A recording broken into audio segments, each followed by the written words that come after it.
Welcome to Politicos media. Visakha కలెక్టరేట్లో జరుగుతున్నటువంటి ప్రజా పరిష్కార వేదికకు ఓ దంపతులు వచ్చారు, వృద్ధ దంపతులు. వీరికి ఫంక్షన్ రావడం లేదంటూ విశాఖ జిల్లా కలెక్టర్ను కలిసేందుకైతే వచ్చారు. వారితో మాట్లాడే ప్రయత్నం చేద్దాం, వారి సమస్య ఏంటో తెలుసుకుందాం. అమ్మ చెప్పండి, మీరు ఎక్కడి నుంచి వచ్చారు?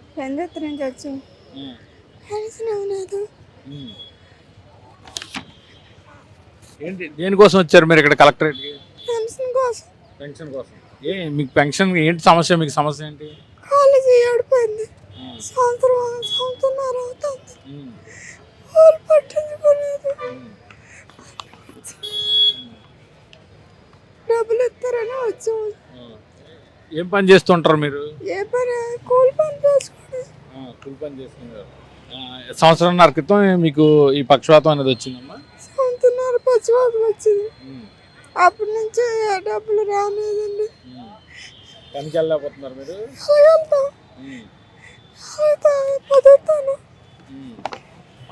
పట్టించుకోలేదు. ఎంతమంది కొడుకులమ్మా మీకు? ముగ్గురు కొడుకు. ఏం చేస్తుంటారు వాళ్ళు? కూలి పని మానగే. వాళ్ళ పిల్లలు పోషించుకోవాలా, మేము మిమ్మల్ని చూడాలా, అంతే. మరి అందుకే వచ్చినాం ఇక్కడికి వచ్చి కాగితాలు ఇచ్చాం. ఆ పెన్షన్ మీకు అందరూ వస్తాడు ఇస్తామా అంత వాళ్ళు వచ్చాను. ఎంతకాలంగా తిరుగుతున్నారు మీరు ఈ ఫంక్షన్ కోసం? ఇవాళ వచ్చాం, ఆ ఊళ్ళోని ఇచ్చాం. ఊర్లో వెళ్ళి కలిసారా సచివాలయంలో? ఏమన్నారు? పెన్షన్ వస్తాడు ఇస్తామా అన్నారు, అందుకు వచ్చినాం. మీ బాలేదని డాక్టర్కి చూపించుకున్నారా? సదరం కోసం చూపించారా? వాళ్ళు సర్టిఫికేట్ ఇచ్చారా? ఇప్పుడు కలెక్టర్ గారు కలిసారు కదా, ఏం చెప్పారు? ఇస్తే అప్పుడు ఇస్తాను అమ్మ చెల్లి అన్నారు, వచ్చినాం అంతే. మరి మీకు ఇప్పుడు ఎలా ఉంది ఆర్థిక పరిస్థితి? ఇంట్లో ఎలా ఉంటుంది? ఆ పరిస్థితి ఇబ్బందిగా ఉంటుంది. ఎవరు అడుక్కుంటూ అడుక్కున్నాక తిన్నాక చేస్తాను, అలాగే బతికినాక సవనాక బతుకుతాను అంతే.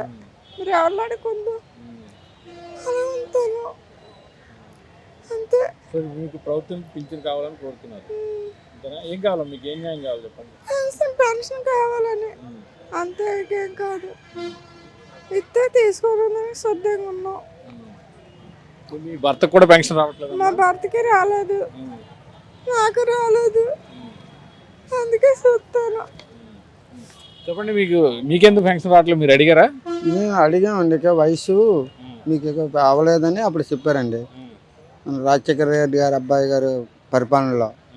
అప్పుడు చూపిస్తే సత్వాన్ని నీకు ఇక 60 సంవత్సరాలు రాలేదు, అప్పుడేమో 60 సంవత్సరాలు వచ్చినప్పుడు ఇస్తామని అన్నారండి. ఇప్పుడు ఇంచుమించు అప్పటికి నాకు మూడు సంవత్సరాలు తక్కువ అని చెప్పారండి. ఇప్పుడు అప్పుడు 3 సంవత్సరాలు తక్కువ అయితే ఇప్పుడు మనకి 5 ఏళ్ళు అయిపోయింది కదండి. మనకి ఇప్పుడు 60 వచ్చేస్తుంది కదా, 60 వచ్చింది. కానీ ఇప్పుడు అమలు పెంచితే ఒక ఇస్తామని అన్నట్టుగా అంటున్నారు అంతే. మరి మీ లోకల్ సచివాలయం కానీ అక్కడ అధికారులు కానీ కలిసారా? మామూలు అధికారుల దగ్గరికి వెళ్ళలేదు, కానీ మన సచివాలయంలోకి మట్టు మాత్రం వెళ్ళాము. ఇదే అంటున్నారు, మీకు మన సీఎం గారు ఆర్డర్ ఇస్తే అందరికి ఇచ్చేటప్పుడు మీకు కూడా వస్తాయి. ఇప్పుడు కొత్తగా మరి మా ఏరాగా ఇవ్వాలంటే అవ్వదు అని చెప్పి నేను చేస్తున్నాను. మీ భార్య గారికి ఏమైంది?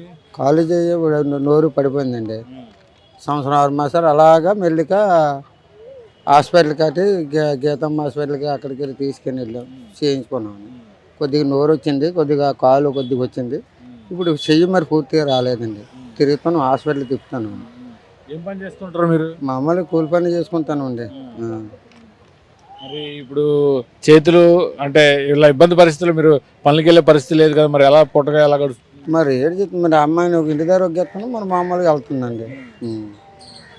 మీరే వచ్చి తీసుకోవాలండి? మరి నేనే వచ్చి వంటగంట నేనే చేయాలండి. పిల్లలు ఉన్నారా మీకు? ఉన్నారండి. ఏం చేస్తుంటారు? ముగ్గురు చెప్పాను కదా, మాకు ఒక కుర్రాడు ఆటో ఇస్తాడు, ఒక కుర్రాడు మామూలు పనికి వెళ్తాడు, ఒక కుర్రాడు మామూలు పెద్దోడు కొట్లు దీన్ని చేసి డ్రైవింగ్ వెళ్తాడు. మరి వాళ్ళు చూసుకోరా? చూసుకుంటాను నేను, చూసుకోకపోతే అవ్వదు కదా.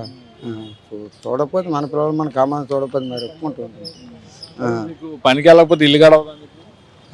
పని వెళ్ళకపోతే ఎందుకు అంటే కొద్దిగా నేను కొద్దిగా ఉందండి, దాన్ని పెట్టి అలా పండించుకొని ఇది చేసుకుంటాను. ఇప్పుడు ఏం కావాలి?